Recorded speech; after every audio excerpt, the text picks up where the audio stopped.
The president has drawn one other very clear red line in the sand, that he won't sign any health care bill that increases the deficit. I will not sign a plan that adds one dime to our deficits, either now or in the future.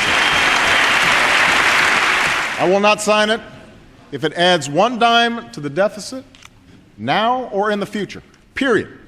Yet just this week, the Senate Majority Leader Harry Reid is going to bring a bill to the floor that Republicans call this the first installment on health care, which is going to permanently repeal savings gotten from payments to Medicare payments to doctors, $248 billion over 10 years. Must that be paid for the president to sign it? George, first of all, understand that when the Republicans say this is the first installment on health care, it's not part of the health care bill.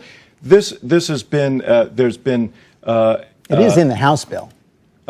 Yes, but the point is that every year this provision of the Medicare law goes into effect. Every year, draconian cuts are proposed for doctors that would have a deleterious effect on patients. And every year, the Congress acts on it and defers on that. And the fact is, it's a charade. Everyone in the Congress knows they're not going to let that go forward.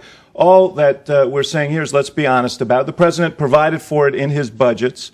And we ought to acknowledge that this is an ongoing expense that we're going to have to meet. Isn't it also a charade if you're saying we're going to do this, we're not going to pay for this $248 billion, and that's the only way you can end up not increasing the deficit with healthcare? It will be part of the budget. It will be paid for as we move forward. The fundamental health reform, George, that we're talking about, that would provide subsidies to people who can't afford health care today, and ancillary expenses are all going to be paid for.